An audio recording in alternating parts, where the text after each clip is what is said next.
Assalamualaikum warahmatullahi wabarakatuh.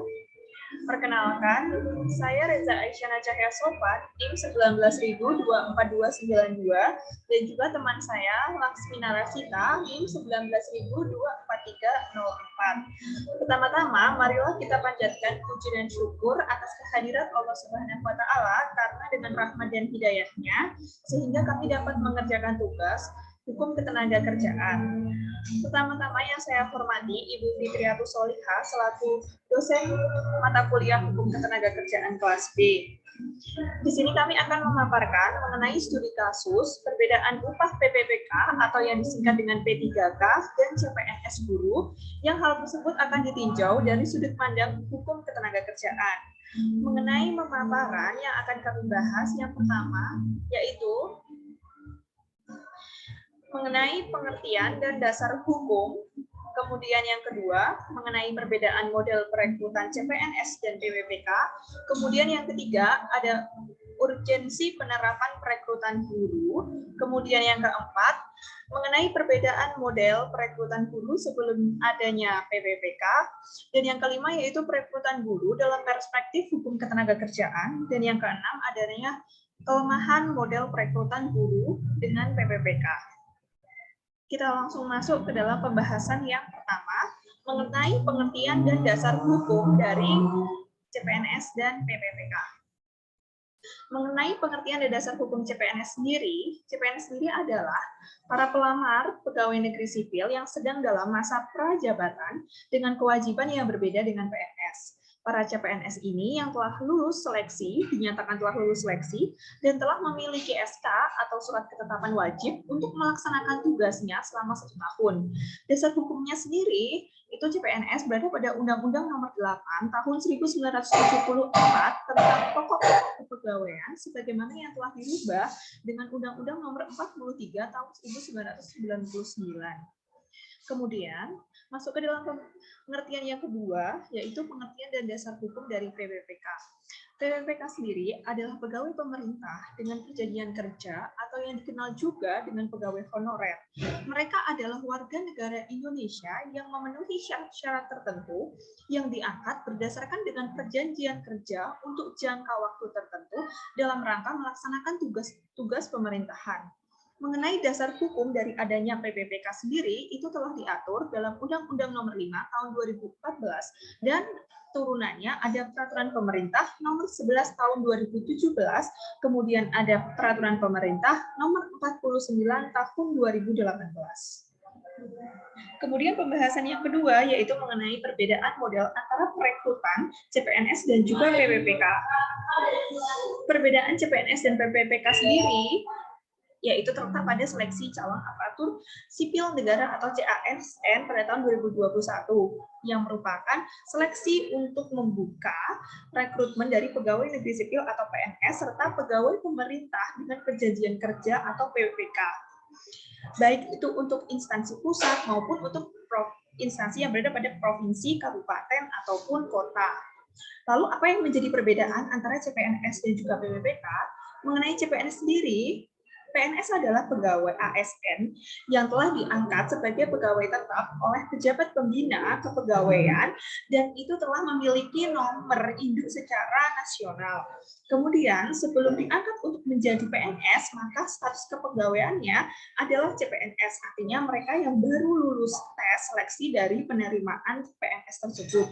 Kemudian dari segi upah, gaji yang akan diterima PNS atau CPNS itu sebesar 80% berdasarkan dengan surat ketetapan CPNS di masing-masing formasi. Kemudian, jika lulus dan memenuhi sesuai dengan kriteria-kriteria persyaratan yang telah ditetapkan, maka akan berstatus sebagai pegawai negeri sipil dengan gaji yang 100% dan juga terdapat jaminan di hari tua atau adanya pensiunan. Kemudian masuk kepada PPPK. PPPK sendiri adalah para pegawai ASN yang diangkat dengan perjanjian kerja oleh pejabat pembina kepegawaian. Pegawai PPPK sendiri itu diangkat dan dipekerjakan oleh institusi pemerintahan sesuai dengan perjanjian yang telah ditetapkan sebelumnya melalui kontrak-kontrak yang telah ditetapkan oleh sebelumnya. Kemudian Masuk kepada masa perjanjian kerja, untuk masa perjanjian kerja minimal itu 1 tahun dan biasanya dapat diperpanjang sesuai dengan ketetapan pada perjanjian-perjanjian kerja. Kemudian PPPK sendiri itu tidak bisa diangkat secara otomatis untuk menjadi PNS karena mereka harus mengikuti proses seleksi sesuai dengan ketentuan yang terdapat pada perundang-undangan. Dan pegawai PPWK sendiri itu tidak akan mendapatkan jaminan di hari tuanya.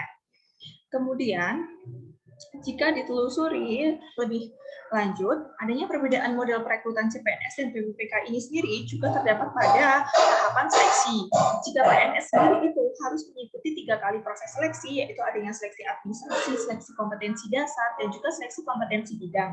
Sedangkan pada pelamar PPPK akan menjalankan seleksi administrasi dan seleksi kompetensi tanpa adanya seleksi kompetensi dasar tersebut. Kemudian ada yang ketiga yaitu mengenai urgensi penerapan perekrutan pada guru. Yang pertama, urgensinya yaitu dapat ditemukannya kesempatan guru untuk menjadi guru honorer yang akan menjadi ASN menjadi lebih besar. Kemudian yang kedua yaitu urgensi kedua yaitu dapat mengatasi kekosongan pada tenaga-tenaga pendidik. Kemudian yang ketiga, adanya perlunya rekrutmen bertujuan agar guru kontrak yang mengajar sesuai dengan kriteria, yakni apabila dia lulusan sarjana dan mengajar sesuai bidangnya. Sebab saat ini masih terdapat guru-guru yang belum memenuhi kriteria tersebut. Misalnya ada yang terdapat pada lulusan sarjana bahasa Indonesia tetapi mengajar pada bidang komputer atau lainnya. Yang ketiga, yang keempat, mohon maaf, yaitu sebagai upaya untuk meningkatkan kualitas kompetensi profesionalisme dari guru itu sendiri.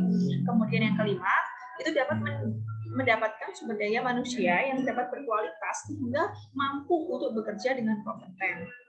Kemudian mengenai yang keempat akan dijelaskan oleh teman saya, Laksmi Narasita. Terima kasih. Terima kasih untuk kesempatannya.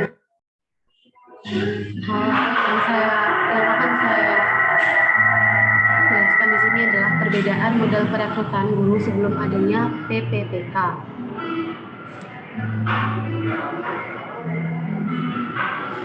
Perekrutan guru sebelum adanya PPPK adalah sebelum adanya PPPK ini, maka perekrutan guru dilaksanakan melalui tes calon pegawai negeri sipil atau tes CPNS sehingga outputnya nanti adalah merupakan guru yang ditetapkan melalui surat ketetapan atau SK. Lalu selanjutnya ada perekrutan guru dalam perspektif hukum ketenagakerjaan, yaitu perekrutan guru dalam perspektif hukum ketenagakerjaan ini dinilai melanggar undang-undang ketenagakerjaan. Perekrutan guru yang melalui PPPK ini dikatakan melanggar undang-undang ketenagakerjaan hasil Omnibus Law dikarenakan pemerintah mengatakan bahwa bisa memperpanjang kontrak yang mana hal itu dinilai melanggar undang-undang karena bertentangan dengan undang-undang tenaga kerja, di mana dalam undang-undang tenaga kerja ini yang kontrak ini tidak boleh untuk diperpanjang.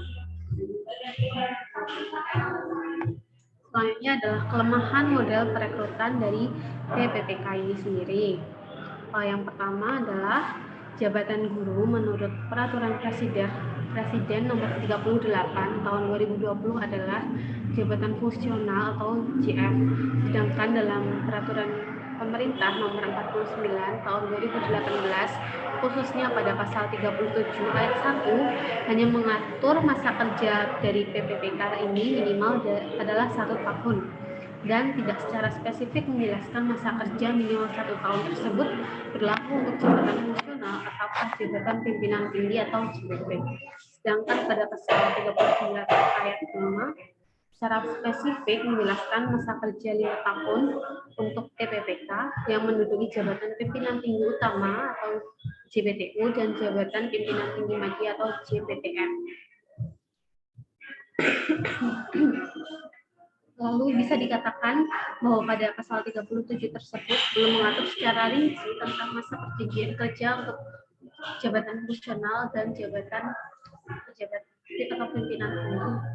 Lalu yang kedua adalah Menteri Pendayagunaan Aparatur Negara dan Reformasi Birokrasi atau Menpan-RB memiliki kewenangan untuk membuat peraturan menteri tentang masa berlaku perjanjian kerja PPPK merujuk pada pasal 37 ayat 6. masa perjanjian kerja PPPK ini menjadi polemik karena lulusan pada tahun 2019 mendapatkan SPMT masa kerja yang berbeda-beda.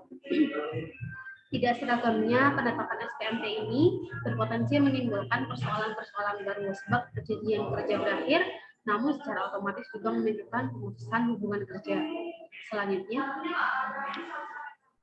dalam PP nomor 49 tahun 2018, khususnya pada pasal 53 ayat 1 menyebutkan bahwa pemutusan hubungan perjanjian kerja PPPK dilakukan dengan hormat karena jangka waktu perjanjian kerja berakhir. Akan tetapi, perjanjian kerja PPPK masih bisa diperpanjang apabila masih dibutuhkan dan berdasarkan penilaian kerja yang baik. Selain itu, bila pejabat pembina kepegawaian atau PPK berkenan untuk mengajukan. Lalu yang terakhir adalah merujuk pada pasal 37 ayat 4 yang berbunyi dalam hal perjanjian kerja PPPK diperpanjang sebagaimana dimaksud pada ayat 1, maka PPPK ini wajib untuk menyampaikan tembusan surat keputusan perpanjangan perjanjian kerja pada Kepala Badan Kepegawaian Negara atau BKN. Perpanjangan ini sangat riskan dimanfaatkan oleh oknum dari pejabat tertentu untuk melakukan pungli dan juga membuka akses untuk melakukan KKN atau kolusi dan nepotisme. Selanjutnya, berdasarkan paparan yang telah disampaikan tadi, maka jika ditinjau dari sisi upah antara rekrutmen PPPK dengan rekrutmen CPNS, dapat diutarakan bahwa gaji PNS sendiri diatur dalam PP nomor 15 tahun 2019 yang telah disesuaikan dengan golongan dan pangkatnya.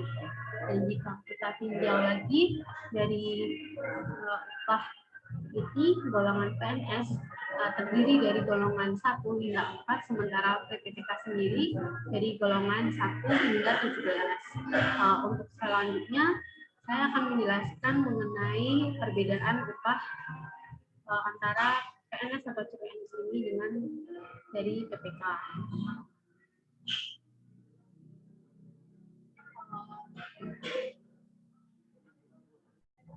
Untuk gaji dari CPNS atau PNS sendiri adalah merujuk pada PP 15 tahun 2019 dengan rincian golongan 1 yang terdiri dari 1A akan mendapatkan gaji sebesar Rp1.560.800 hingga Rp2.335.800.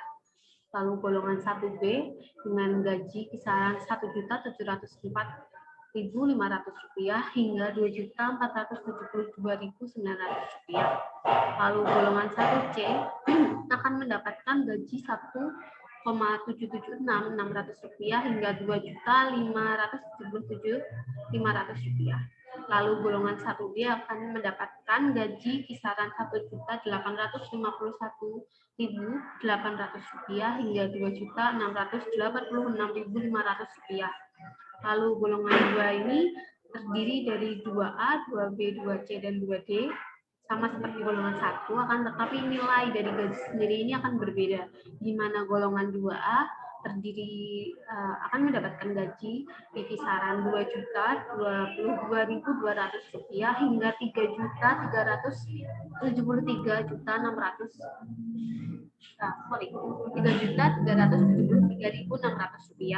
Lalu 2B mendapatkan gaji di kisaran Rp2.208.400 hingga Rp3.519.300. Lalu 2C mendapatkan gaji Rp2.301.800 hingga Rp3.665.000. Dan golongan 2D akan mendapatkan gaji Rp2.399.200 hingga Rp3.820.000. Lalu golongan 3 terdiri dari 3A, 3B, dan 3C, serta 3D, di mana 2A sendiri akan mendapatkan gaji Rp2.579.400 hingga Rp4.236.400, 2B Rp2.688.500 hingga Rp4.415.600. 3C mendapatkan Rp2.802.000 Rp4.300 hingga Rp4.602.400, dan 3D akan mendapatkan gaji Rp2.920.800 hingga Rp4.797.000.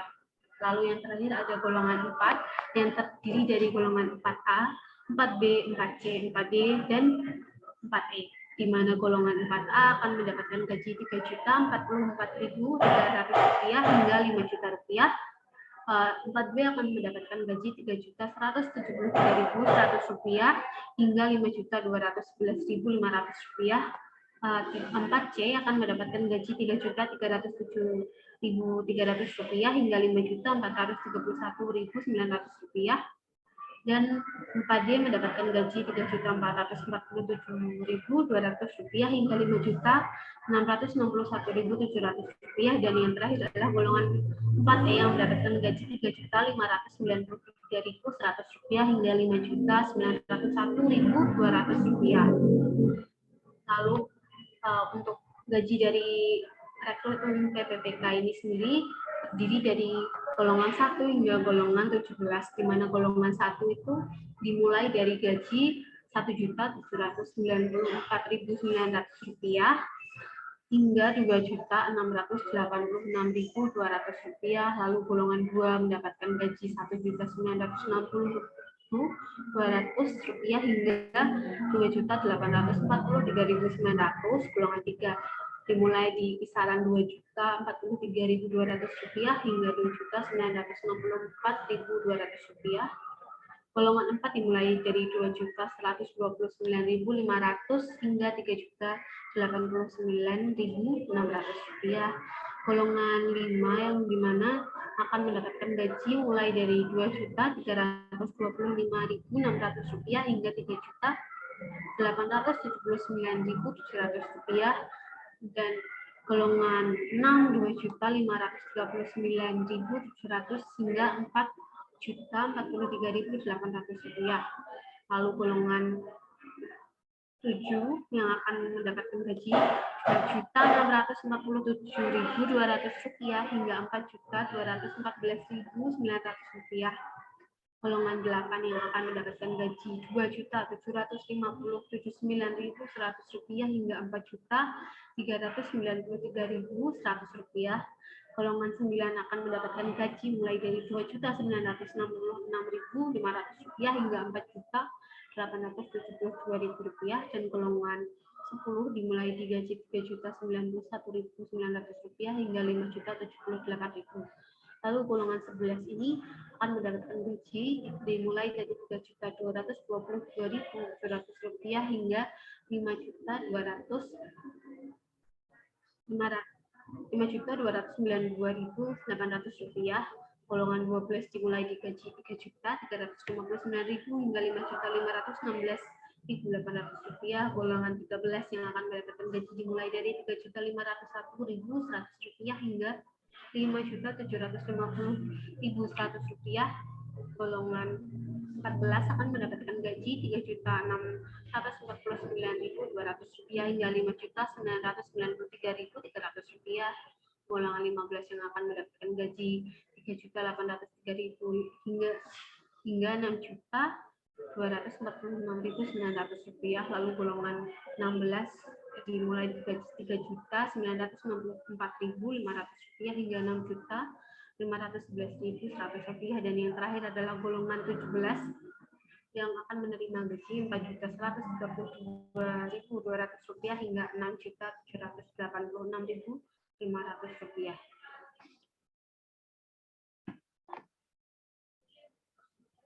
Baik, untuk selanjutnya saya kembalikan ke Mbak Reza. Baik, berdasarkan jenis paparan yang telah disampaikan tersebut dan juga perbedaan adanya gaji tersebut, maka untuk yang terakhir kami ucapkan terima kasih atas perhatiannya dan juga mohon maaf apabila terdapat kekurangan. Billahi taufiq wal hidayah. Wassalamualaikum warahmatullahi wabarakatuh. Waalaikumsalam warahmatullahi wabarakatuh.